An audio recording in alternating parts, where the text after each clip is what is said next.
bukan umbi ya. Jadi di hortikultura, walaupun umbi mungkin nanti akan kalian yang dimaksud di sini adalah umbi-umbi yang memang diproduksi dari tanaman-tanaman hortikultura.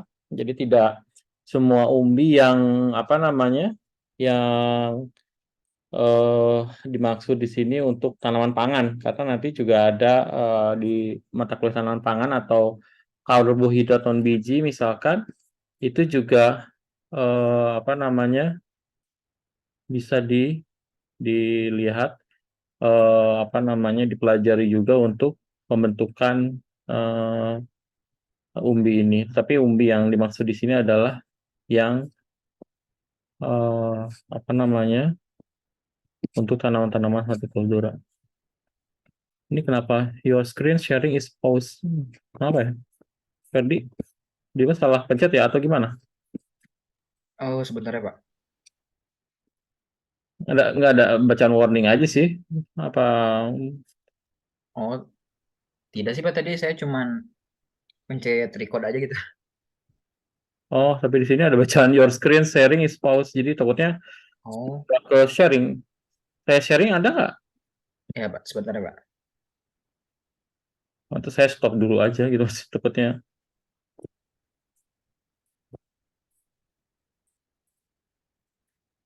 Sudah, Pak. Iya, ya.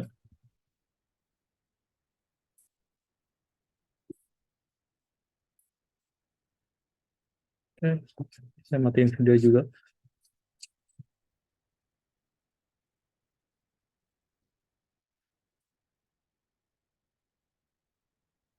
Baik.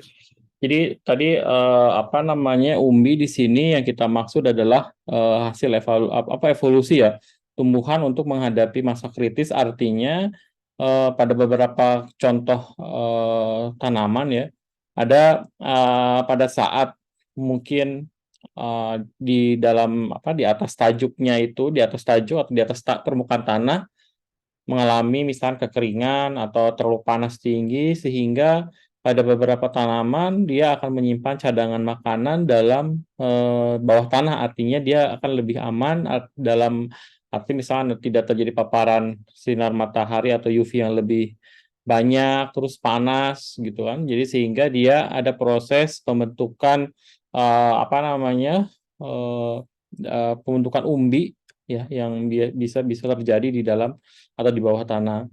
Nah, beberapa tanaman sendiri, contohnya di negara-negara yang mempunyai 4 musim, jadi kan ketika masuk musim dingin, dia tentunya kita tahu ada musim gugur, artinya semua tajuk dia akan apa namanya berhenti, berguguran daunnya, sehingga dia akan menyimpan umbinya ataupun di bagian tanaman lainnya, sehingga apa namanya pada masa musim dingin dia akan bersifat dorman dan semua hasil fotosintas selama misalnya di musim panas atau musim semi itu disimpan dalam bentuk umbi.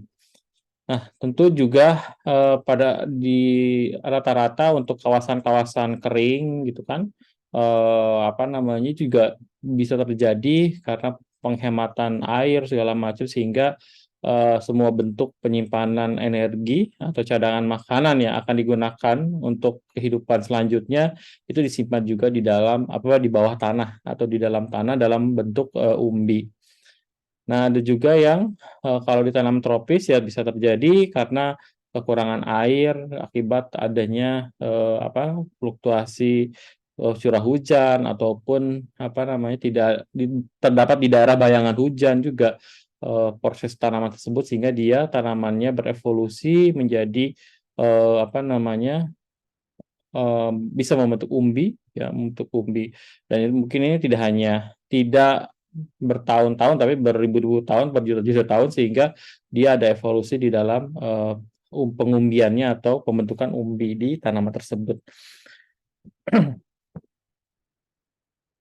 Nah, tentu kandungan karbohidrat utama ya apa namanya yang dipakai oleh tanaman sebagai apa namanya sebagai tempat penyimpan tadi hasil fotosintat itu digunakan lagi oleh tanaman sebagai cadangan energi selama dia dorman atau selama masa kritisnya dan juga bisa dimanfaatkan oleh kita ya sebagai sumber pangan, penyedap, sayur juga ya. Ada beberapa umbi yang dipakai oleh sayur-sayuran, misalkan apa namanya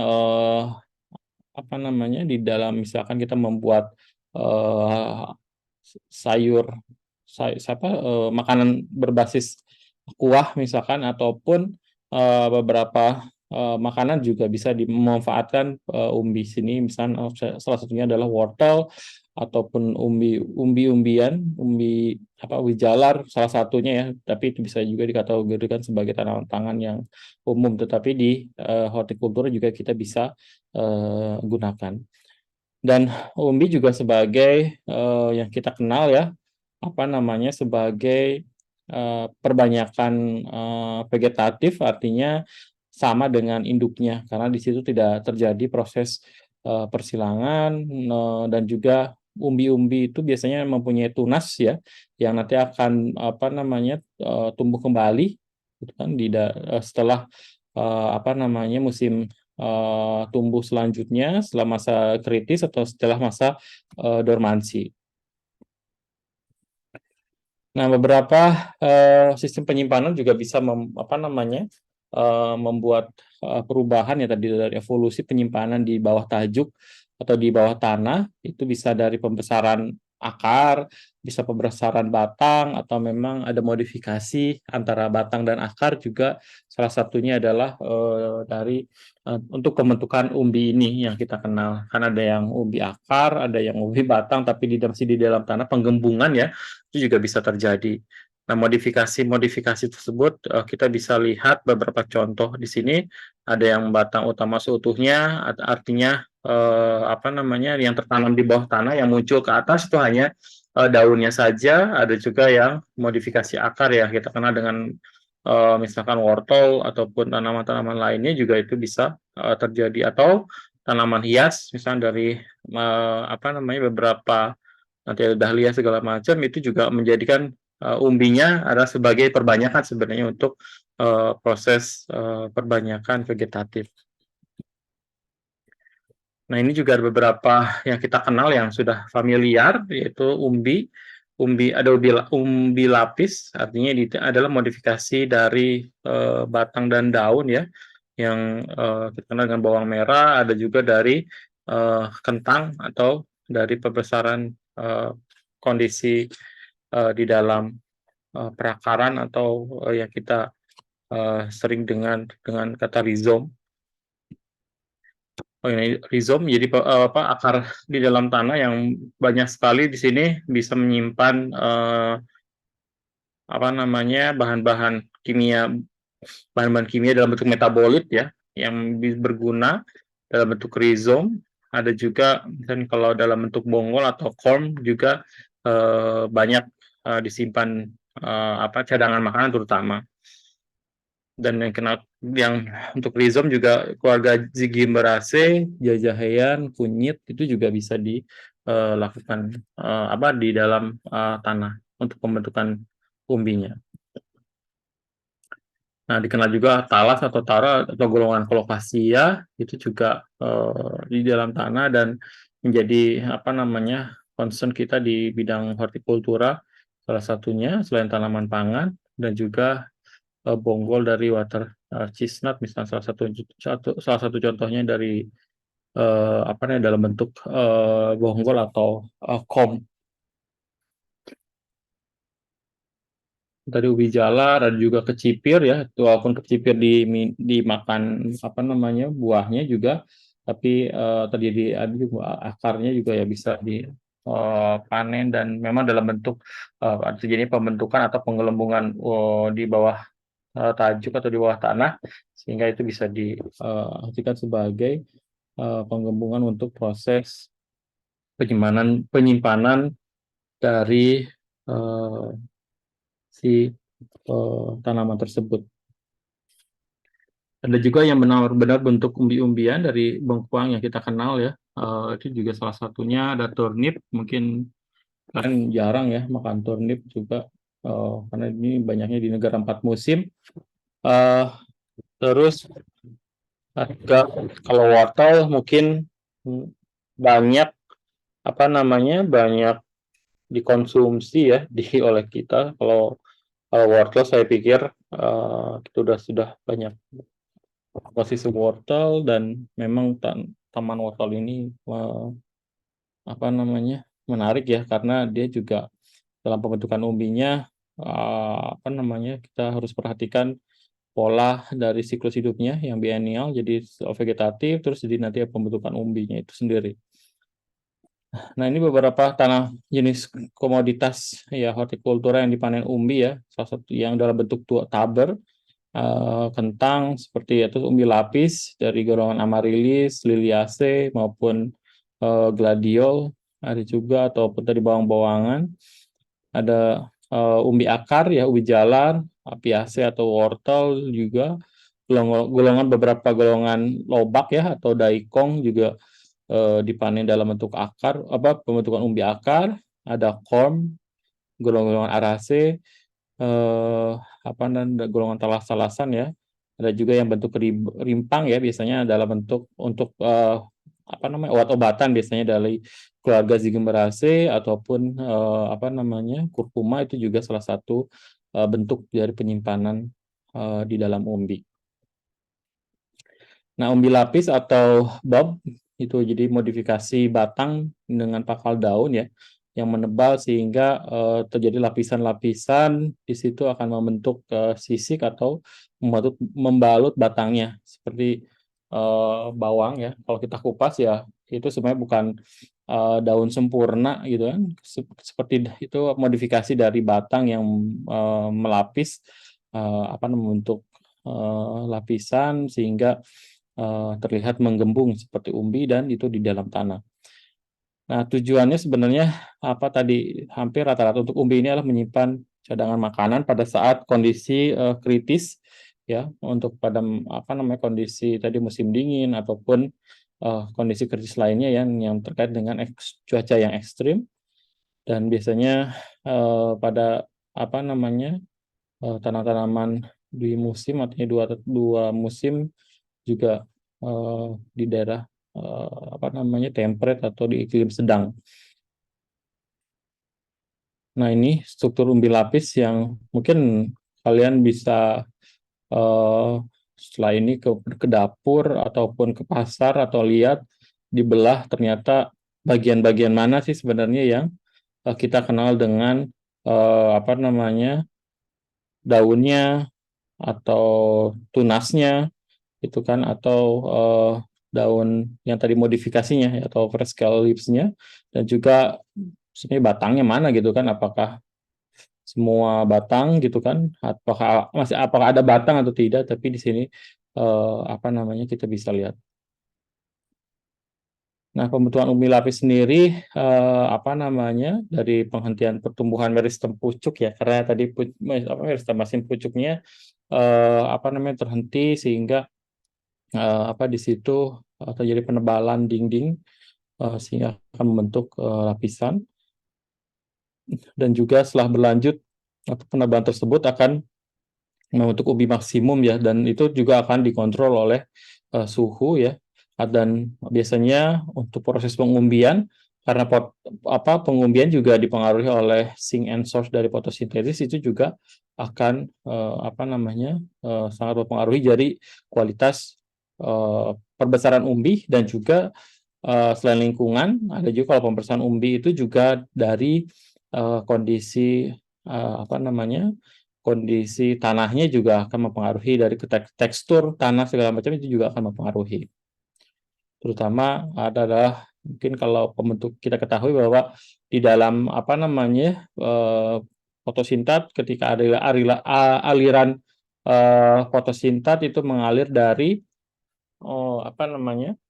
dari sink, dari source-nya ke sink-nya, dan salah satunya umbi adalah salah satu juga source yang kuat ya. Ada sink yang kuat sehingga di situ akan tersalurkan. Tetapi kalau masalah mood bunga mungkin artinya dia sedang jadi proses perubahan menjadi generatif, dan biasanya juga sebagai cadangan makanan. Umbi juga bisa digunakan sebagai cadangan makanan tersebut ya, untuk sink yang lebih kuat lagi, yaitu bunga ataupun buah ya, kalau terjadi pembentukan bunga dan buah. Nah, ini salah satu contoh pengaruh suhu dan heat unit ya pada pembentukan bawang bombay atau onion di dalam pengumbian. Jadi di sini kalau terjadi perbedaan, misalkan ada fotoperiodnya lebih dari 13 jam ya kalau di sini. Ada juga satuan hari panas, artinya satuan hari panas ini adalah akumulasi harian. Ya, akumulasi suhu harian yang diterima oleh yang diterima oleh tanaman ya setiap hari sampai terjadi akumulasi panas di sini 600 derajat hari ya. Artinya adalah akumulasi setiap harinya sampai dia mencapai 600 atau kurang dari 600 dia akan baru pengumbiannya lebih sempurna. Jadi di sini bukan suhunya yang 600 derajat Celcius ya. Itu mungkin udah jadi panggangan. Tapi di sini adalah akumulasi tiap hari ya. Tiap hari. Jadi kalau misalkan akumulasi tiap harinya rata-rata suhu dasar ya ditambah dengan perubahan suhunya itu mungkin dia misalnya setiap kali 25, berarti untuk mencapai 600 dia butuh berapa minggu gitu atau berapa hari yang dia bisa terjadinya pembentukan umbi. Jadi itu ya cara menghitungnya. Mungkin nanti kalau biasanya untuk yang penggunaan heat unit ini atau satuan panas ini biasanya dari kelompoknya Pak Win ya, Pak Winarso maupun Bu Kety biasanya menggunakan satuan heat unit ini untuk mengukur dari kualitas panen. Mungkin nanti di panen dan pasca panen disinggung. Dan pembentukan umbi lapis juga tadi dipengaruhi oleh fotoperiode ataupun makanya keluarga bawang-bawangan, apalagi ketika pembentukan bunga mungkin di tropis tidak banyak tidak bisa ya, sehingga biasanya untuk pembentukan umbi ataupun umbi yang sempurna ya seperti bawang putih itu tidak bisa dilakukan di Indonesia. Salah satunya adalah dari panjang hari maupun dari suhu yang memang sulit untuk dicapai untuk memenuhi dia pembentukan umbinya.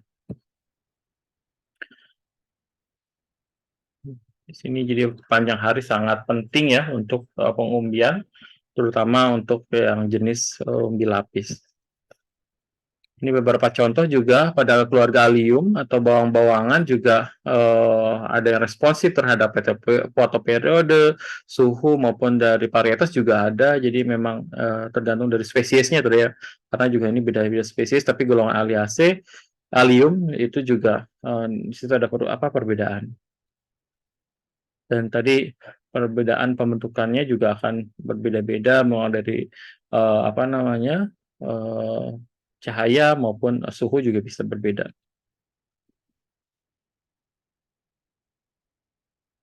Nah, tentu dari pembentukan umbi kita juga bisa melihat dari adanya pengumpulan senyawa-senyawa metabolit atau metabolit sekunder maupun primer, misalnya dalam bentuk pati, ada juga sekundari, ada bentuk senyawa metabolit volatil, misalnya kalau di bawang merah. Jadi semakin tercekam biasanya bau bawang merah itu lebih menyengat gitu kan, kecil menyengat gitu kan. Itu salah satu juga dari akumulasi metabolit di situ juga bisa terjadi.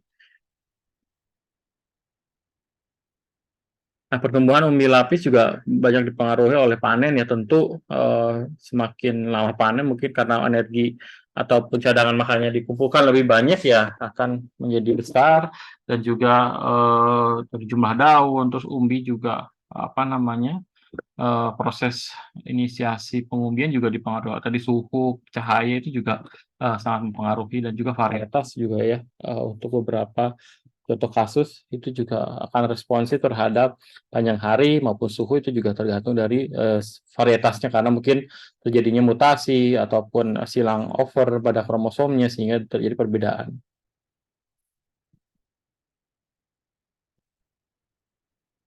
Nah, tadi pembentukan umbi lapis juga berbeda, baik itu dari segi selektivitas varietas, juga inisiasi umbi ya. Ini contohnya mungkin dari panjang hari kita bisa bedakan bahwa pada beberapa tempat terjadi perbedaan panjang hari ya, tentu pematangan, pembungaan itu juga akan berbeda atau sedikit perbedaan di situ.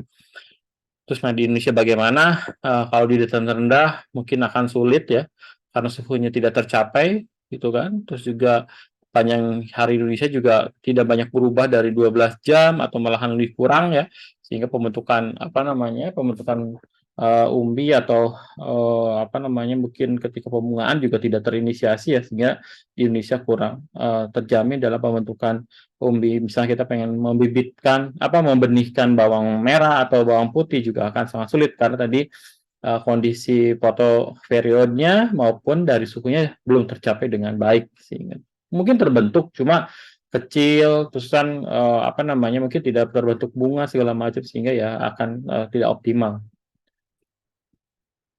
Nah ini tadi pembentukan bunga juga dikenal dengan pembentukan suhu dan cahaya juga, itu juga bisa terinduksi di situ. Nah, ini terjadi perbedaan ya, apakah untuk pembentukan bunga pada allium sebenarnya mana gitu kan, ada suhu atau photoperiod. Nah, ternyata pada pembentukan bunga itu yang sangat berpengaruh adalah suhu, artinya akumulasi dari suhu yang lebih rendah itu juga mempengaruhi. Nah, selanjutnya adalah umbi batang atau umbi akar ya. Jadi modifikasi juga salah satunya di bawah tanah itu ada pembentukan dari batang yang menggembung atau akar yang menggembung, itu kan, sehingga terjadi perbesaran dan umbi yang dihasilkan juga berbeda. Dan ini merupakan juga salah satu cadangan ya dalam bentuk lapisan karbohidrat atau pati yang dikumpulkan oleh tanaman dan menjadi juga organ vegetatif ya, seperti kentang juga nanti, tapi dia mempunyai buku sehingga memunculkan mata tunasnya untuk perbanyakan vegetatif tentunya. Dan juga beberapa tanaman berumbi juga bisa untuk tunas baru maupun tunas yang sebagai cadangan makanan nanti untuk musim-musim berikutnya. Nah, inisiasi juga pengumbian pada umbi batang maupun umbi akar juga banyak dipengaruhi oleh panjang hari, suhu gitu kan. Di tropis mungkin hanya dari suhu saja yang paling banyak mempengaruhi dari pembentukan umbi ini. Misalkan kalau kenapa tanaman kentang semua hampir ditanam di dataran tinggi ya, di Pangalengan, di Lembang ataupun di tanah-tanah dataran-dataran tinggi. Yang di dataran rendah mungkin jarang sekali yang didapat. Ada juga korm atau bonggol ya, pembentukannya juga hampir sama, jadi penyimpanan yang di bawah tanah gitu kan yang kita kenal dan juga merupakan jaringan yang padat berdaging ya. Kan tadi modifikasi dari batang sehingga tapi dia mungkin perantara antara batang dan juga perakaran sehingga menggembung ya. Tapi kalau tadi umbi batang atau umbi akar itu adalah penggembungan dari organ-organ yang sudah ada sehingga dia pembentukan umbinya juga terjadi di situ. Nah, pada beberapa contoh kasus tanaman ya, pembentukan korm atau bonggol ini juga sebagai salah satu bentuk respon tanaman terhadap cekaman ya, sehingga dia bisa seperti mati dulu ya, dorman ya untuk beberapa saat, sehingga pada saat tertentu dia akan kembali tumbuh itu dalam bentuk kormnya. Dan sebenarnya kita juga bisa memanennya gitu dalam bentuk karbohidrat karena sangat perkembangannya terjadi akumulasi di sana, akumulasi pati terutama ya untuk cadangan makanan. Misalnya pada pisang-pisangan atau pada pisang itu sendiri atau talas juga bonggol juga nanti akan memunculkan anakan sehingga itu juga bisa dijadikan untuk perbanyakan gitu kan, itu juga, dan itu sekelas dengan induknya, artinya tidak ada perbedaan genetik ya antara induk dengan anaknya. Nah, ini talas ya, mungkin kalau di Bogor pasti tidak mungkin pasti kenal semua dengan talas, tapi ya walaupun talas Bogor yang kalian tahu mungkin mudah-mudahan bisa mengetahui ya talas Bogor itu seperti apa gitu kan.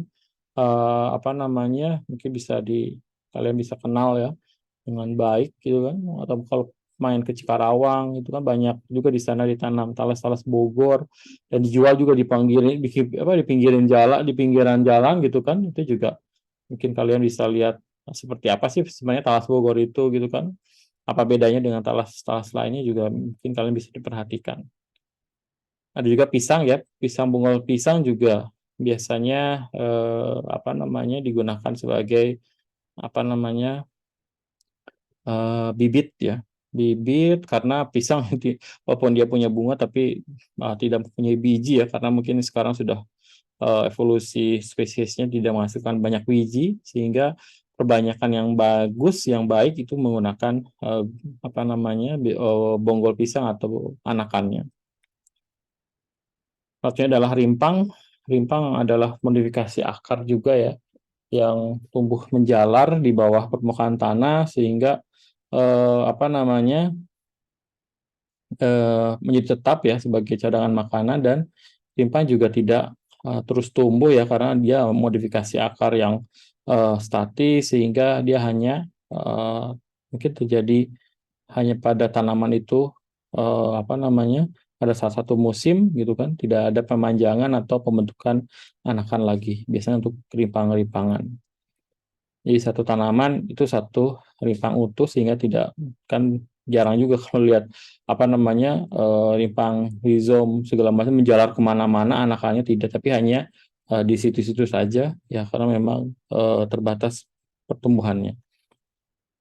Ya tentu rimpang ini jadi bagian vegetatif yang bisa digunakan tanaman ya untuk menyimpan cadangan makanannya bisa dari modifikasi batang maupun dari akar juga dan apa namanya tentu dari proses penyimpanan makanan semuanya ada bulk corm atau tabar juga tunas yang tumbuh juga menyebabkan umbinya itu bisa menyusut ya pada saat pertumbuhan lagi tetapi itu terjadi karena tadi di posisi pati atau segala macam juga atau pada rizom juga bisa terjadi. Tapi biasanya untuk rizom itu juga apa namanya bisa terjadi dari pembentukan apa namanya senyawa metabolit sehingga banyak sekali tidak hanya pati ya yang diakumulasikan dalam apa namanya di dalam rizom tapi juga metabolit sekunder kurkumin apa namanya senyawa jahe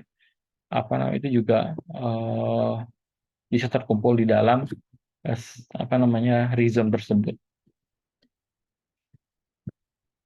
Nah, tentu apa namanya penyimpanan makanan ya eh, yang dihasilkan di pembentukan apa namanya pembentukan umbi juga akibat dari hasil fotosintat ya sukrosa, fruktosa juga itu salah satunya ditranslokasikan ya oleh daun ke dalam umbi melalui proses melalui floem sehingga di situ terjadi pembentukan dan mungkin ini apa namanya secara kimiawinya ya mungkin sudah dipelajari di apa namanya di biologi ataupun di fisiologi jadi perubahan konversi dari si pati menjadi sukrosa, sukrosa menjadi glukosa dan glukosa misalkan dirubah menjadi energi atau ATP gitu kan itu juga bisa dilakukan oleh beberapa apa siklus atau apa namanya aliran reaksi kimia tertentu ya di dalam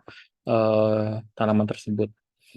Terus misalkan adanya peran sukrosa sintase juga salah satunya penting dalam pembentukan apa namanya glukosa menjadi gula sederhana ya yang dipakai oleh tanaman itu sendiri ataupun dari perubahan bentuk menjadi energi. Baik, mungkin itu untuk umbi. Mungkin ada yang ingin ditanyakan.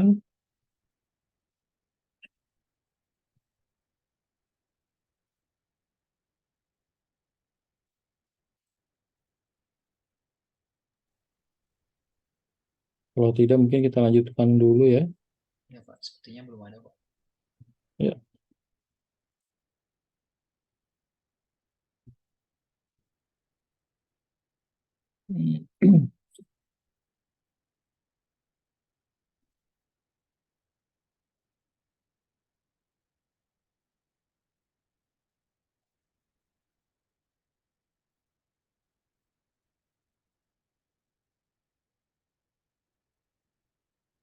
Hmm.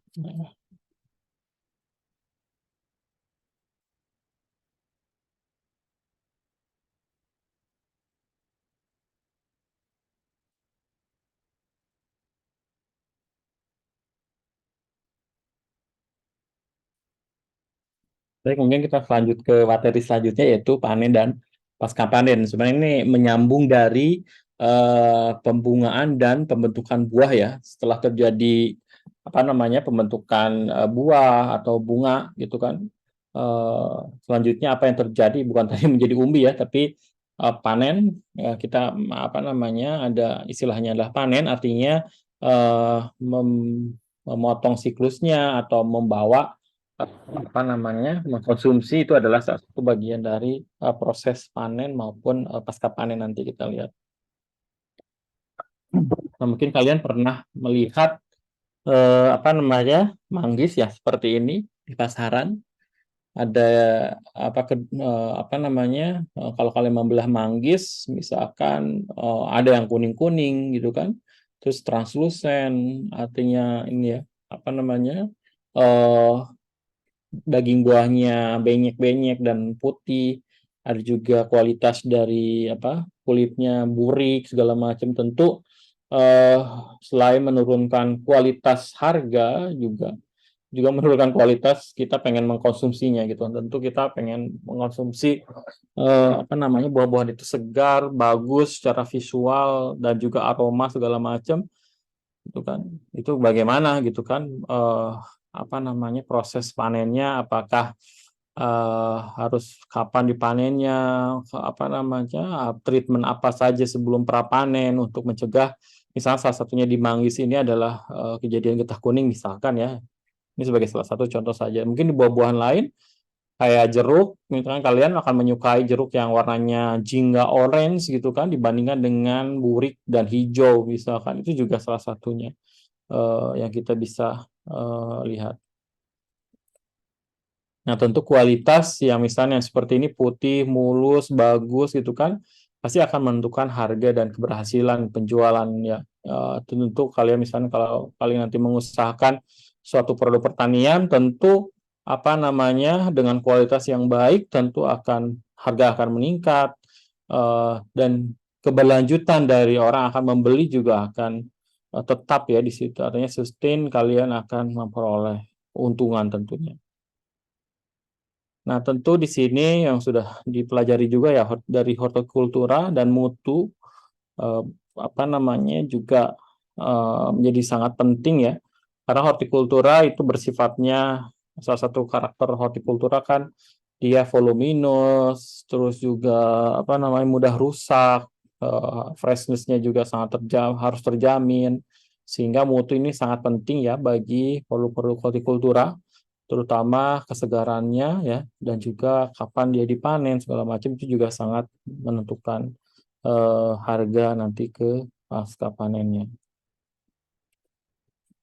Nah, selain kriteria-kriteria mutu yang biasa kita temui ya, kita mungkin sebagai konsumen punya preferensi ya, baik secara mutu visual gitu, artinya penampakan dari ukuran, bentuk, warna gitu kan, dan juga tekstur atau mouthfeel gitu kan, dari kekerasan, kerenyahan itu juga salah satu bentuk dari kriteria mutunya, ataupun flavor atau rasa, aroma gitu kan, itu juga menjadikan salah satu kriteria mutu yang biasanya di produk-produk hortikultura.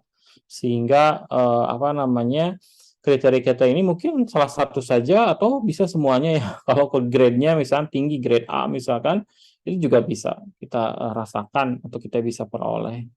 Tapi tentunya kita sebagai seorang agronomis bagaimana menciptakan atau membuat tanaman-tanaman yang kita panen menjadi berkualitas itulah adalah tantangan yang kita harus hadapi. Nah, tentu kita misalnya kalau kita mangga di Indonesia ya warnanya hijau atau enggak apa namanya kuning gitu ya karena sudah matang ya. Tapi ya di beberapa negara itu kan hasil silangannya bisa warnanya ungu ya, cantik terus kuningnya mengkilat segala macam gitu kan. Nah, itu juga salah satu untuk daya tarik ya. Dan misalkan kalau mangga ini salah satu yang ungu itu kan jenis mangga Irwin itu juga salah satunya adalah apa namanya dari warnanya gitu kan. Tapi kalau dalamnya masih tetap seperti mangga, kuning dan putih juga gitu kan. Itu juga. Tapi dari segi penampilan luar, orang akan melihat atau akan memilih warna-warna yang cerah dan menarik ya. Itu bagaimana kita mengusahakannya. Tentu selain penampilan fisik ya, penampilan fisik dari rasa juga apa namanya nilai gizi dan zat berkhasiat, artinya functional food di situ berperan ya. Apakah dari kandungan misalkan gulanya, apakah gulanya rendah bagi apa ya penderita diabetes maupun vitamin-vitamin, mineral itu juga sangat berpengaruh ya apa namanya dari segi pengelolaan panen dan pasca panennya maupun keamanan pangan apalagi di pertanian menggunakan zat pestisida atau apa namanya untuk proses apa namanya menghilangkan penyakit atau hama itu juga menjadi faktor utama juga dalam kriteria mutunya dan juga penanganannya. Artinya packaging dan lain-lain juga sangat harus kita perhatikan. Nah, panen tentu pada saat kapan kita harus panen gitu kan. Pada saat kapan tanaman atau buah, bunga, atau umbi tadi itu bisa kita panen. Tentunya ada kriteria tertentu ya yang memang kita bisa usahakan kapan sih kita harus panen. Tentu pemanenan itu apa namanya kegiatan yang ya sedikit mahal dan laborius, artinya banyak KOK yang diperoleh karena harus pelan-pelan, apa harus manual, jarang sekali kalau panen hortikultura itu dengan mesin ya, karena tadi mudah rusak segala macam sehingga itu harus kita perhatikan karena tadi salah satunya adalah menentukan mutu akhir dari suatu produk dan juga tentu berapa harganya produk tersebut ya dilihat dari kualitas hasil panen gitu kan. Walaupun ditaksir misalkan sebelum panen, wah ini mahal, ternyata pas dipanen semuanya barangnya rendah. Kenapa gitu kan? Ternyata handlingnya pada saat panen tidak baik segala macam sehingga menurunkan harganya gitu kan, bonyok-bonyok gitu kan, apa namanya daging buahnya segala macam sehingga menurunkan dan itu merugikan sebenarnya merugikan sangat dari si pembelinya. Apalagi kalau pembelinya sistem ijon sebelum panen berbuah gitu kan, sudah dipanen gitu kan, sudah dihargai gitu kan sehingga pada saat apa namanya panen sendiri ya ketika penanganannya tidak baik ya harganya akan jatuh. Nah, kita harus perhatikan juga dalam panen hortikultura khususnya ya. Kita kenal dengan matang apa namanya masak atau matang fisiologi ya, di mana pada saat tersebut tanaman memang sudah secara fisiologi, kimiawi, fisik ya, tanaman itu dia memang bisa dipanen. Artinya apa? Eh, komposisi dari gula, asam itu sudah tepat gitu kan dan tidak ada perubahan lagi karena ada contoh kasus nanti beberapa kasus buah ketika kita panen pada saat muda dia tidak akan lagi bisa berubah artinya tidak terjadi perombakan gula perombakan asam ya segitu ya jadi pada saat panen ya udah segitu saja gitu kan kayak jeruk atau tanaman-tanaman non klimakterik ya seperti itu tapi kalau tanaman klimakterik seperti pisang walaupun kita panen masih muda itu masih bisa terjadi perubahan secara kimiawi di dalam buah tersebut dan bisa lebih baik. Misalkan peningkatan kadar kemanisannya juga meningkat gitu walaupun sudah dipanen. Itu adalah matang fisiologi. Jadi apakah sudah masak fisiologi atau tidak itu ya memang kita harus tahu. Ada juga kita kenal dengan matang hortikultur. Artinya apa? Dia tidak memperhatikan kapan kondisi fisiologisnya tepat, artinya buahnya atau apa kandungan gulanya sudah tepat, keasamannya segala macam sehingga bisa dipanen. Tetapi kalau matang hortikultura adalah tergantung dari konsumennya. Konsumen tidak menghendaki kadar gulanya apa namanya fotosintatnya sudah maksimum segala macam tidak, tetapi dia berdasarkan kriteria konsumen misalkan karena memang orang yang misal hamil dia pengen mangga muda gitu kan ya sudah berarti itu adalah matang hortikultura untuk buah-buahan yang memang dipanen secara muda artinya kan ada konsumennya di situ atau yang sudah ketuaan ataupun misalnya kalau Mungkin kalau jagung kan ada juga jenis baby corn itu kan termasuk hortikultura walaupun ya kalau sudah tua sudah besar itu masuknya ke pangan itu juga adalah tergantung dari mata atau di sisi mata konsumen ya jadi disebutnya kita adalah matang hortikultur gitu jadi masih baby vegetable terus baby fruits itu juga salah satunya adalah matang hortikultur tapi kalau matang fisiologi tentunya tadi berdasarkan kriteria tertentu, biokimia segala macam itu kita bisa perhatikan. Itu dua istilah yang memang yang kalian harus hafalkan atau pahami dengan baik. Nah, tentu tadi secara fisiologis ya, matang banyak sekali ya, dari mulai inisiasi tadi kemarin itu pembungaan, pembuahan, hingga panen, itu ada proses atau stage-nya dari maturasi, fisiologi maturity, ripening, maupun senescence atau kemunduran dari kualitasnya itu sendiri kalau kita perhatikan dari fisiologis. Misalkan di sini ada contoh-contohnya ya, kita bisa panen beberapa tanaman toge gitu kan itu juga salah satu hortikultura dari dia bentuk sprout ataupun kecambah ada juga mungkin bayam kangkung juga bisa dipanen di awal-awal ya secara masang fisiologis matang hortikultura ataupun tanaman-tanaman lain ya memang dia harus dipanen matang ya kalau enggak ya mungkin masih kecil atau masih keras segala macam sehingga harus dia masuk fisiologisnya seperti itu. Apalagi kalau apel, melon misalkan atau tomat gitu kan, dia mendekati masak gitu kan, ataupun mendekati kemunduran senescent atau terlalu matang, overripe juga bisa. Nah ini contohnya ya untuk apel juga misalkan kalau orang-orang maunya digambar ini ya mungkin dibuat untuk asinan manisan itu mungkin cuma kalau untuk konsumsi fresh ya mungkin yang pilihan G gitu kan yang memang dia sudah masak secara fisiologisnya tapi ada juga yang memang mengkonsumsi di D atau di E ini karena dia mungkin ya untuk untuk asinan ataupun untuk manisan juga bisa. Nah, tentu kematangan itu juga kita bisa menentukan ya kapan saat matang itu melalui suatu indeksasi ya dari bentuknya, warnanya gitu kan mungkin kalau aroma sih jarang, tapi dari secara visual fisik itu sangat bisa kita tentukan dari kapan dia matang atau indeks panennya ataupun kualitasnya juga bisa kita usahakan.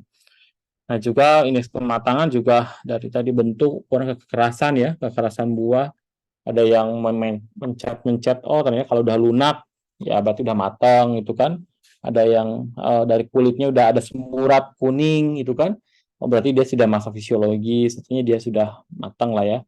Terus warna biji ya, kalau dia buat nuts ya atau keluarga kacang-kacangan itu juga misalkan sudah menjadi kering, coklat itu bisa lebih atau kalau masih hijau kan mungkin agak kurang enak. Dan juga kalau secara kimiawi kalau diukur misalnya dengan TSS atau padatan total terlarut juga bisa gitu kan kalau punya alatnya itu juga semakin Brix-nya meningkat ya semakin bagus, semakin kemanisannya semakin tinggi misalkan itu juga salah satu bentuknya yang kita bisa menggunakan indeks panen ataupun ya tadi heat unit juga salah satunya. Kalau di satuan panasnya sudah tercukupi misalkan tadi di bawang 600 atau di beberapa tanaman misalnya di pisang itu 1.200 ke atas misalkan itu juga kita bisa menggunakan satuan heat unit ini sebagai salah satu indeks atau angka kematangan dari buah tersebut. Ada beberapa juga tanaman-tanaman ya, ada yang misalnya asparagus itu hanya dia karena sprout misalkan dia hanya membuka sedikit itu sudah bisa diukur atau ukurannya seperti apa itu juga bisa.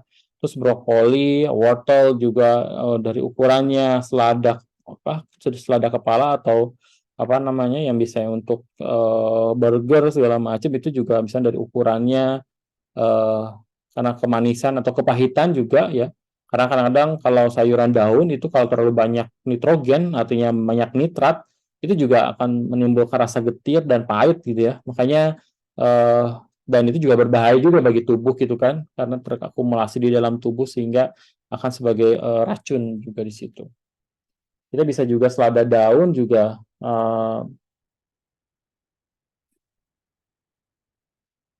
apa namanya bisa dari ukuran atau jumlahnya misalkan itu juga bisa dikategorikan sebagai indeks kematangan.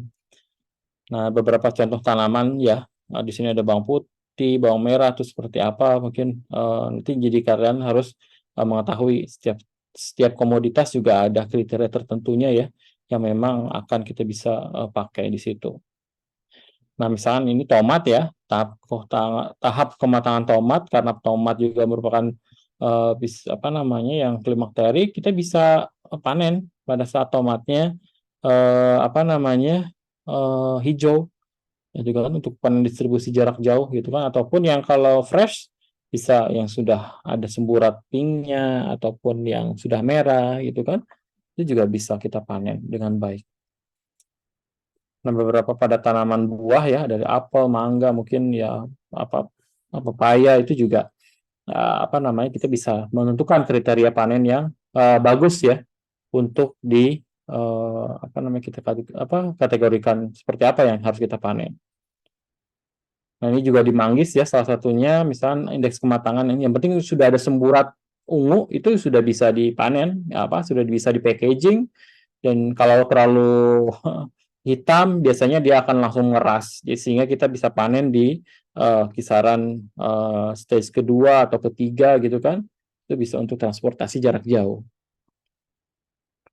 Nah, tentu kematangan dan umur simpan juga akan nanti akan mempengaruhi ya. Kalau kematangan terlalu matang, umur simpannya semakin cepat atau semakin pendek atau kematangannya nanti juga akan mempengaruhi dari umur simpannya sehingga apa namanya kita harus perhatikan juga kriteria-kriteria yang harus diperhatikan. Ya, misalkan kalau kurang matang ya artinya semua dari kondisi bentuk buah, waffle, mouthfeel segala macam itu akan berubah berbeda. Sedangkan kalau lewat matang juga akan misalkan apa namanya terlihat lebih lembek gitu kan, baunya terlalu menyengat bisa saja karena sudah terjadi apa namanya alkoholisasi ya, terjadinya perubahan alkohol apa menjadi alkohol, gula alkohol segala macam sehingga apa namanya tercium bau busuk ya, itu juga salah satunya kalau terlalu lewat matang pada saat penyimpanan. Nah, tentu pemanenan ya tadi bisa diprediksi dari ukuran, umur panen, heat unit, kapan berbunga, antesis segala macam itu juga salah satunya kita bisa ramalkan, kita bisa panen kapan dan juga faktor lainnya dari varietas ya, entah tadi hari tanam maupun lingkungan juga akan sangat menentukan pada saat kapan kita harus panen. Nah, tentu cara pemanenan ada yang biasa kita ketahui atau lakukan ya, tanaman hortikultura khususnya, itu ya rata-rata manual gitu kan, bagaimana apa namanya, dipetik satu buah satu-satu, terus kalau misalnya kalau yang dari di tajuk di atas tajuk ya, ataupun di atas pohon, di pohon yang tinggi ya apa namanya ya kita harus panjat gitu kan segala macam itu juga salah satu kendala juga kalau pemetikan manual. Tetapi jarang sekali yang menggunakan mekanisasi. Tapi kalau mekanisasi ya memang pasti akan destruktif apa namanya tanamannya dan juga mungkin mengganggu kualitas juga salah satunya. Kecuali ya mungkin kita nanti mengembangkan panen yang apa namanya alat panen yang mumpuni sehingga ya tadi kualitas dari tidak ada benturan terus juga apa namanya kan kalau misalkan pemanenan yang apa dilakukan oleh kita di waktu kecil misalkan manen mangga itu kan digeprek pakai gantar pakai apa namanya besi panjang ya kan daunnya sehingga daunnya juga berguguran terus daun apa namanya dan ya mangganya jatuh gitu kan itu juga bisa dilakukan. Nah, ini beberapa contoh juga ya, para laborius, apa namanya, eh, memanen tanaman, baik itu kentang maupun apa namanya, sayur-sayur daun, itu juga karena memang harus di-handling satu-satu gitu kan, sehingga butuh tenaga kerja, dan apalagi kalau tenaga kerjanya terbatas ya akan kesulitan.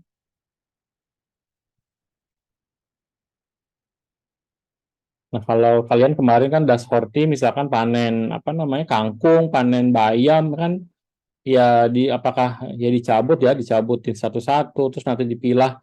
Penanganan pasca panen juga penting itu kan, setelah kalian cabut dari lahan, terus apa namanya kalian ke apa namanya tempat penyimpanan atau pembersihan, dibersihkan, dipilah, itu juga bagian dari proses penanganan pasca panen. Nah, ini peer di beberapa kasus, dan apel juga apa namanya mungkin kalau yang sudah matang dia digoyang-goyangkan, digeprek-geprek juga akan jatuh ya. Tapi juga akan mengalami kualitas benturan sehingga ya mungkin menjadi benyek segala macam, itu juga bisa terjadi. Nah, ini mangga gitu kan. Kalau kita mungkin mangga ya masih apa namanya manual dan lainnya juga bisa dilakukan, ataupun menggunakan alat sederhana pakai gantar yang ada keranjangnya, itu juga salah satunya adalah modifikasi yang bisa kita lakukan untuk di apa namanya pemanenan. Atau menggunakan digeprek ya, menggunakan mesin misalnya jeruk ya, apa tanam pohonnya digeprek, terus apa namanya akhirnya buahnya jatuh ya, ya ada yang terjatuh ke tanah, ataupun yang sudah ada di sini misalkan ditampung, itu juga bisa salah satunya adalah yang menggunakan mekanisasi. Ya tentu tadi banyak yang rusak ya karena benturan atau kotor segala macam, itu juga jadi salah satu kendala dalam penanganan pasca panennya. Nah, tentu setelah panen kita apa yang harus dilakukan untuk mempertahankan masa simpan, terus juga kualitas. Nah, kita kalau pasca panen primer itu artinya tidak merubah bentuk, itu adalah bagian kita ya di agronomi. Tetapi kalau sudah merubah bentuk artinya jadi jus, jadi apa namanya makanan olahan, apa namanya misalkan asinan, manisan, itu sudah beda beda beda levelnya.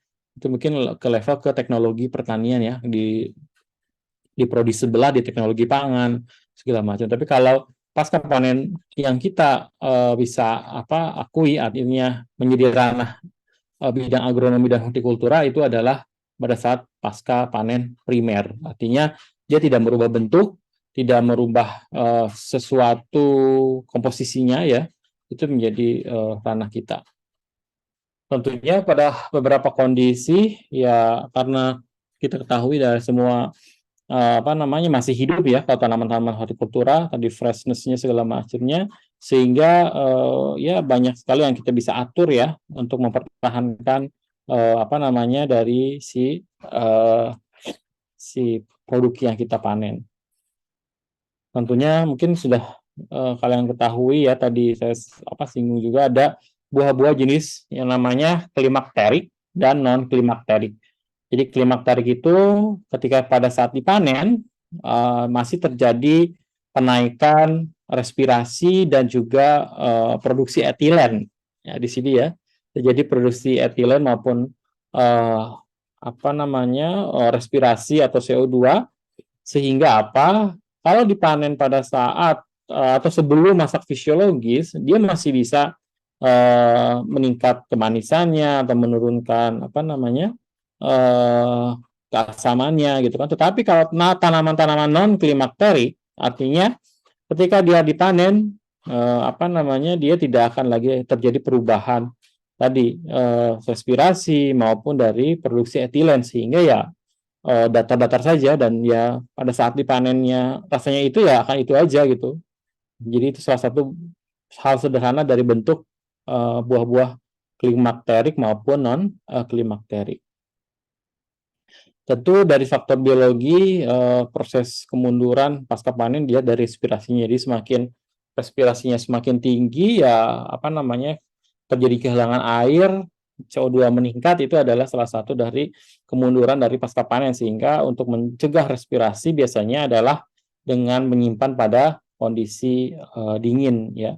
Tapi tidak menimbulkan chilling injury ataupun freezing injury. gitu. Jadi itu salah satunya. Jadi ya mungkin kalau di tanaman tropis ya di atas 14 derajat, di bawah 18 biasanya untuk mencegah dari eh, apa namanya pendinginan di sini. Nah, ini beberapa contoh ya apa namanya buah-buah yang klimakterik dan non klimakterik, artinya tadi kalau sudah dipanen ya sudah, kalau yang non klimakterik dia tidak terjadi lagi perubahan secara kimiawi, tapi kalau klimakterik biasanya terjadi. Tetapi ada satu contoh buah kita ya, durian. Kalau durian itu mungkin kalau kita panen lebih awal ya memang untuk melindungi durian kita dari pencurian, tetapi ternyata walaupun kelihatannya sudah matang, artinya berubah ya kulitnya, tapi di dalamnya tidak banyak berubah. Artinya kemungkinan ya tidak semuanya mengikuti konsep tadi perubahan yang klimakteriknya. Mungkin bagian buahnya juga makanya kalau untuk durian kan akan sangat direkomendasikan tanaman durian yang matang pohon gitu kan, artinya ya sudah secara fisiologi sudah masak semuanya, tapi kalau tidak ya akan sulit. Nah kalau jeruk misalkan gimana gitu kan, ya kita karena mempertahankan kondisi masamnya ya tidak nggak masalah ya, karena di situ non klimakterik. Nah, pada buah-buah non klimakterik ya tadi penurunan respirasi ya stabil, artinya terus turun, tidak ada terjadi kenaikan ya yang berarti, dan apa namanya pemasakannya bertahap, artinya dia ya pada saat dia dipanen ya sudah matang di situ gitu kan. Apa namanya tidak ada perubahan lagi. Dan tadi tidak bisa melanjutkan proses fisiologi, arti ini fisiologi pematangan ya atau fisiologi pasca panennya sendiri ya. Dan ini contohnya juga tidak terjadi peningkatan kadar gula maupun kekerasan pelunakan, itu juga tidak akan terjadi. Tapi sedangkan pada buah-buah klimakterik ya adanya etilen ya yang sebagai salah satu indikator kematangan itu juga, dan masih ada peningkatan respirasi, artinya bisa merubah komposisi dari gula segala macam, asam keasaman, itu juga kalau untuk buah-buah klimakterik. Dan ini mungkin contoh-contohnya ya, mangga itu salah satu buah klimakterik kita gitu ya. Terus juga pepaya, pisang gitu kan yang sudah kita ketahui.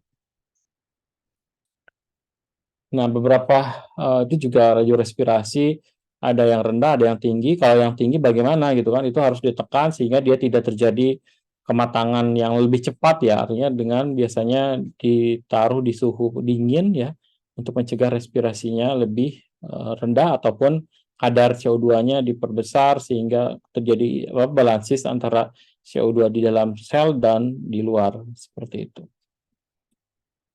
Nah, transpirasi juga sangat penting ya bagi beberapa komoditas hortikultura. Tadi selain respirasi juga transpirasi dari tanaman tersebut ya, sehingga dia akan mempertahankan kesegarannya, ketegarannya dari kehilangan air ya. Itu karena kalau kehilangan air ya tadi ya salah satunya adalah kemunduran gitu kan. Kita biasanya untuk mengurangi transpirasi pada beberapa tanaman hortikultura itu misalkan dengan pelilinan ya, pelilinan, atau tadi salah satu penurunan suhu juga mengurangi transpirasi di situ. Dan etilen ya salah satu hormon ya, salah satu fitohormon yang penting dalam proses pematangan etilen, dan etilen ini kita bisa berikan juga ya dalam bentuk buatan gitu kan, karbit ya. Kalau kita misalnya di pisang di karbit, ada salah satunya adalah memproduksi juga etilen sehingga pematangannya lebih cepat. Atau kalau uh, tidak ingin cepat matang, etilennya yang diblok ya, etilennya diblok ya menggunakan zat kimia namanya 1-NCP. Itu juga salah satunya adalah untuk memblok etilen supaya dia tidak cepat matangnya, juga salah satunya itu. Nah, ini beberapa contoh pada beberapa tanaman yang produksi etilennya, ada yang rendah juga, ada yang tinggi. Makanya beberapa kalau kita ingin mematangkan, misalkan mematangkan di sini misalkan pisang ya, pisang kan termasuk moderat lah ya. kita pengen dia cepat cepat apa namanya cepat matang, eh tapi kita nggak punya karbit atau nggak punya etilen ini ya, itu bisa gabungkan misalkan di dalam satu wadah dengan sawo ataupun dengan apel gitu kan, atau dengan pir gitu kan, itu bisa digabungkan sehingga etilen yang dari buah-buah yang tinggi etilennya bisa bisa mempengaruhi yang etilen yang dia tidak mempunyai kualitas etilen yang banyak ya, sehingga akan matang lebih cepat gitu. Itu salah satu triknya ya. Misalkan kita ngasih dalam satu yang misalkan apel atau sawo, di sini markisa itu yang etilennya bisa berproduksi banyak, itu salah satunya juga bisa dilakukan. Nah, ada juga perubahan komposisi, artinya pigmen perubahan warna dari warna hijau biasanya menjadi kuning, menjadi merah, ungu, segala macam, itu adalah salah satu bentuk dari perubahan dari pasca panen. Itu yang pigmen misalkan kelainan klorofil pada buah-buahan, pada sayur-sayuran, itu juga sangat penting ya, menjadi salah satu kriteria panen. Juga ada juga apa namanya, misalnya pada jeruk ya, jeruk-jeruk kita kan tidak banyak yang secara fisiologisnya bisa berubah jadi jingga ya. Kita bisa kasih perlakuan misalkan pre-cooling atau apa namanya pemberian suhu dingin, itu juga salah satu membentuk dari pigmentasi dari uh, apa uh, warna jingga ya, pigmen jingga ya gitu. Ataupun perubahan karbohidrat, gula segala macam, itu juga salah satunya adalah perubahan komposisi dari panen ya, panen pasca panen. Dan juga asam-asam organik, asamnya bisa bisa bisa lebih masam atau bisa kurang masam, juga bisa bisa kita ukur. Dan juga pertumbuhan dan perkembangan juga tadi ya, matang hortikultur, ada yang mulai dari pertunasan, pemanjangan gitu kan, itu juga apa namanya membuat kita apa namanya di pengelolaan pasca panen juga penting untuk kita perhatikan. Nanti ada perkecambahan di dalam buah misalkan, kita harus hindari kan, misalkan sangat merugikan ataupun kentang ya yang berubah menjadi solanin gitu kan, itu menjadi racun juga, sehingga penanganan pasca panen kita harus apa namanya kita harus jaga. Tentu kerusakan fisiologis ya akibat dari tadi apa namanya bisa penyimpanan di suhu dingin, itu juga terjadi freezing injury atau chilling injury, atau apa namanya pada saat pemindahan translokasi juga ada heat injury, itu juga kita bisa hindari ya. Ataupun komposisi gas terutama yang modified atmosphere atau control atmosphere, itu juga kita bisa perhatikan komposisi dari oksigen, karbon dioksida ataupun etilennya ya dalam penyimpanan wadah, itu sangat penting juga di situ. Nah, misalkan ini ya contoh Vivari di mana pada saat di dalam buah bijinya sudah berkecambah gitu kan, pada tomat, pada apa namanya, pada paprika, pada jeruk, itu kan bisa terjadi mungkin pas kalian gigit kok udah ada yang berkecambah gitu kan, itu mungkin terjadi proses dari fisiologi yang bisa apa namanya pada saat pasca panen dia berubah. Ada juga chilling injury pada pisang misalnya, kalau kalian simpan pisang di dalam kulkas, tentu apa namanya tiba-tiba berubah jadi hitam gitu kan, apa namanya, atau menjadi apa namanya kecoklatan gitu kan. Tapi kalau dirubah lagi katanya sih bisa juga jadi berubah kembali lagi, tapi jarang. Ataupun misalnya di dalam suhu ruang akan lebih matang, apa namanya lebih matang dan lebih banyak busuknya, misalkan lebih dari apa namanya di suhu ruang itu juga bisa terjadi. Tapi kalau yang kita perhatikan adalah ciri juri. Jadi pada tanaman-tanaman tropis, buah-buah tropis itu tidak sangat kecil sekali ya, apa namanya resistensi terhadap suhu dingin, sehingga kita tidak bisa meletakkannya pada di bawah 10 derajat. Biasanya 14 atau ya 18 gitu kan, itu kisaran-kisaran di mana untuk menyimpan atau menekan. Tadi kan salah satu dari fungsi suhu dingin adalah menekan respirasi, itu gitu kan, itu juga salah satu bentuknya. Tentu kerusakan-kerusakan fisik lainnya ya, akibat benturan tadi, apalagi kalau panennya secara mekanis gitu kan, ya ada juga kerusakan fisiologi karena patogen, itu juga menjadikan concern yang sangat kita harus perhatikan dalam pengelolaan pasca panennya. Tentu tadi ada beberapa apa namanya faktor lingkungan ya, terutama tadi suhu juga mempengaruhi dari metabolismenya, itu yang harus kita perhatikan gitu kan. terutama untuk kalau kita mau perpanjang masa panen, masa simpan, ya kita harus simpan di suhu-suhu yang bisa menekan laju respirasi, transpirasi, ataupun produksi etilen, salah satunya di suhu dingin. Ada juga kelembaban relatif tentu ya, komposisi air gitu kan, di tempat kering maupun di tempat yang basah itu juga mempengaruhi dari pasca panen itu sendiri, dan juga komposisi atmosfer, artinya CO2 dan O2 yang terkontrol itu juga bisa mempengaruhi dari proses pasca panen kita, produk-produk tanaman hortikulturanya. Nah, etilen juga sangat penting ya, kita harus perhatikan karena tadi etilen salah satu hormon, fitohormon yang bisa menginduksi pematangan atau senescence. Jadi kalau etilennya diberikan pada buah-buah yang belum matang itu akan matang. Tapi kalau tidak dicegah itu bisa mematangkan lebih cepat gitu artinya. Adapun cahaya juga ada ya, pembentukan tadi klorofil maupun solanin ya pada kentang yang membuat apa namanya tidak bagus, artinya menjadi racun ya. Salah satu cahaya juga atau faktor-faktor lain ya, dari kimiawi kita bisa memberikan apa, dari pestisida juga bisa mempengaruhi proses pasca panennya itu sendiri. Nah, ini misalnya pada kentang, jadi kalian jangan berani-berani makan kentang yang sudah hijau, artinya pasti kandungan solaninnya atau sudah berkecambah. Jadi ibu-ibu yang nanti yang apa namanya, akan masak kentang, bikin perkedel atau di sop gitu kan, lihat dulu kentangnya gitu kan, apakah bentuknya sudah hijau, apa namanya, ada perubahan hijau atau sudah ada berkecambah atau sprouting, itu jangan dimasak, langsung dibuang saja gitu. Apa namanya, atau ditanam lagi juga nggak apa-apa. Apa namanya, ditanam maksudnya di dicambahin aja sekalian. Tapi jangan sekali-kali dimakan ya, karena ini pada saat kondisi lethal dose-nya bisa kalian hitung misalkan, itu akan menyebabkan kematian. Artinya keracunan dari apa namanya, zat solanin ini. Itu kan mohon diperhatikan.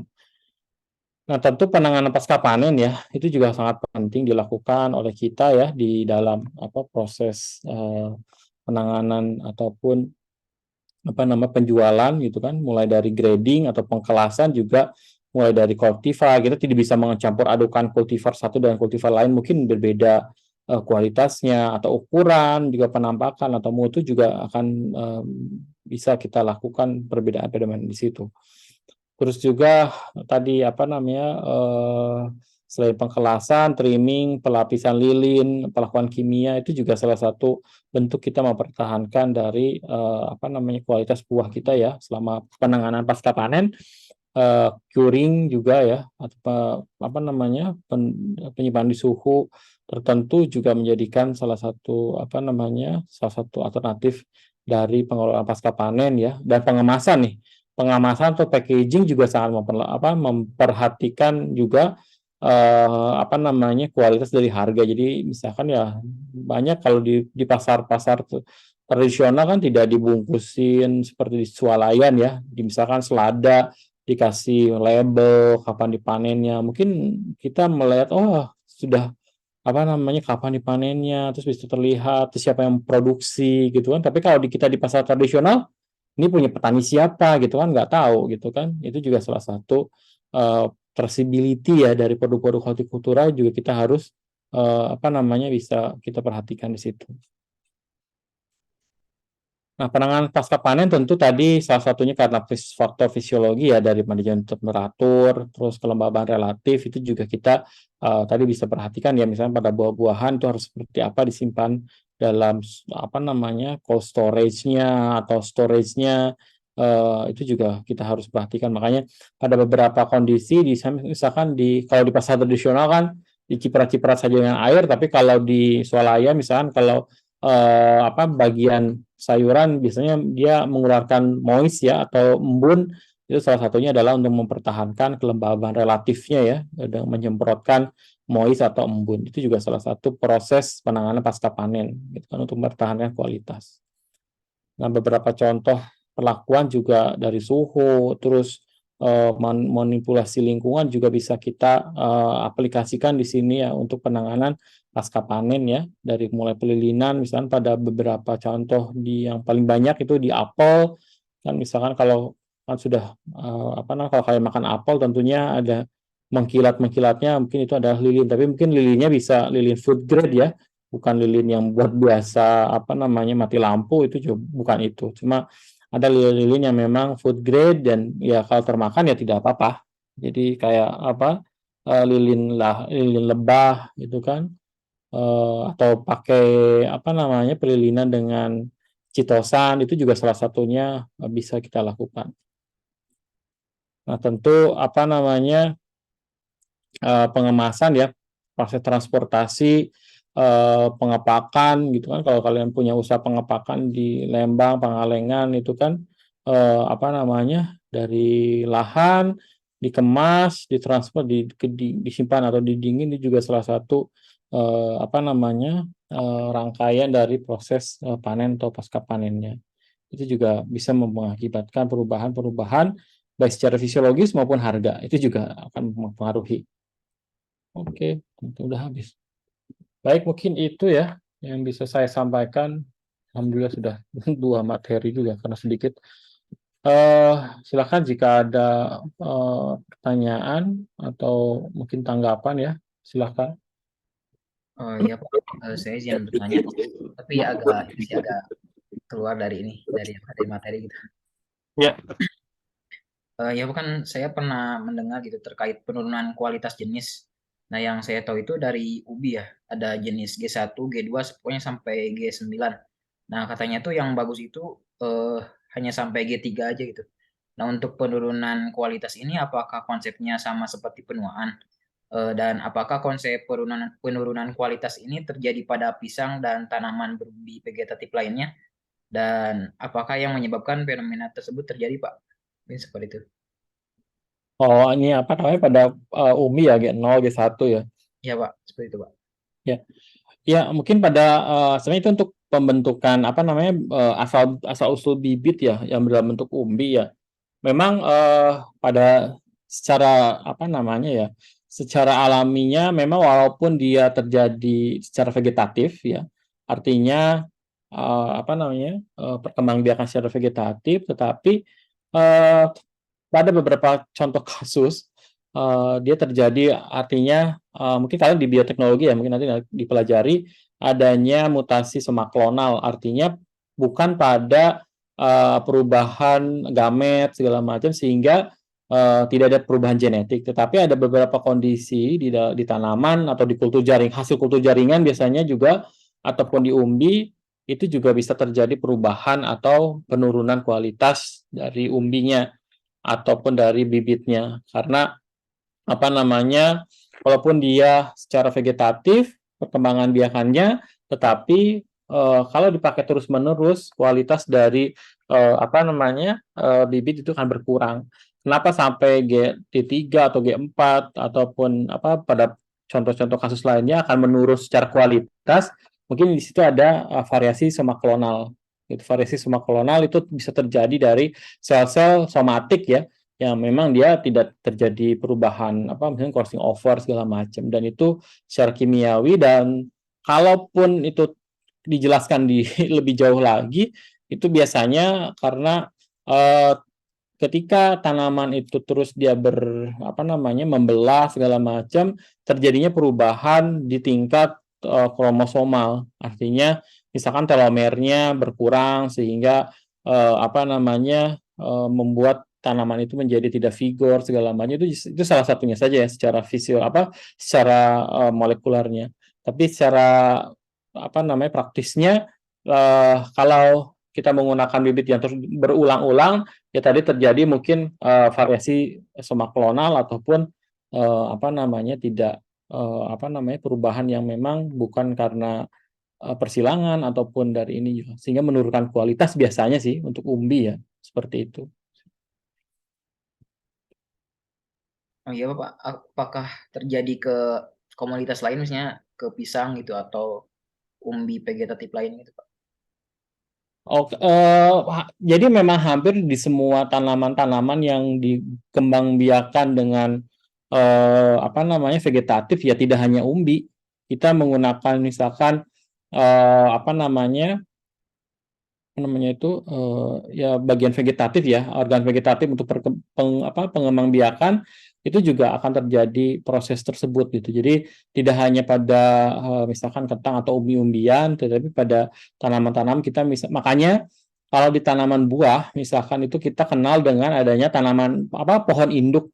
Artinya walaupun dari pohon induk kita sudah terjamin ya kualitas atau jenisnya itu juga bisa dilakukan. Tapi kalau dari pohon induk terus jadi anakannya, terus dari anakan lagi diambil bibitnya, mungkin akan terjadi perbedaan tadi variasi tersebut ya. Kalau untuk dari segi kualitas mungkin saja terjadi gitu. Jadi tidak hanya di umbi ataupun di kentang ataupun di mungkin di pisang juga bisa terjadi karena anakan-anakan ya, misalnya anakan beberapa kita harus di replanting. Makanya kita kenal dengan adanya istilah replanting itu juga salah satunya adalah untuk menyiasati salah satu kalau secara ilmiahnya adalah variasi nanti semak klonal yang memang kita bisa hindari tersebut. Jadi pisang juga tidak sampai di situ-situ terus, tapi bisa kita ganti gitu kan, replanting dengan yang baru. Itu juga salah satunya adalah untuk untuk menghindari variasi semak klonal yang terjadi di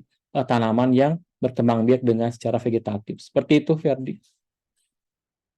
Oke, baik Pak. Terima kasih Pak. Ya. Ada lagi?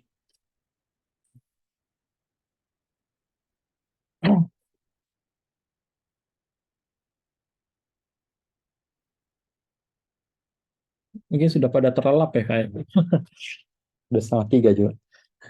Baik, mungkin kalau tidak ada pertanyaan, ya silakan, mungkin sudah beres ya semua materi untuk Horti ini, dan mudah-mudahan nanti ujiannya juga kemarin sih kalian sudah tahu kan nilai ujiannya seperti apa. Jadi mungkin sudah diumumkan oleh Pak Wasta ya nilai UTS-nya, semoga di UAS ini karena rata-rata tuh di bawah 60 gitu, 60-50 kayaknya nilainya. Jadi ya mudah-mudahan di UAS ini bisa lebih baik lagi dan kalian juga bisa mendapatkan nilai sesuai dengan yang kalian inginkan ya. Tentunya A ya, dan juga ya bukan hanya terlibat dari nilainya saja, tapi kalian juga pemahaman, karena kan Dashorti ini juga sebagai salah satu dasar ya untuk kalian nanti ngambil tanaman hias, buah, sayur gitu kan, atau komoditas lainnya yang berhubungan dengan hortikultura. Baik, mungkin itu kalau tidak ada pertanyaan yang lagi kita cukupkan ya. Sekali lagi terima kasih semuanya, selamat menempuh ujian dan juga mungkin liburan ya setelah ini, dan long weekend juga, atau mungkin besok ada kepanitiaan ikut Disnatalis Simagron ataupun panitia PH juga mungkin ya sebelum ujian ya bisa sedikit relaxing ya dengan kegiatan-kegiatan tersebut. Baik, mungkin itu saja. Terima kasih. Ferdi sudah mengarrange juga Zoom-nya dan teman-teman semuanya. Saya tutup. Wassalamualaikum warahmatullahi wabarakatuh. Selamat siang semuanya. Waalaikumsalam Waalaikumsalam warahmatullahi wabarakatuh. Terima kasih, Pak.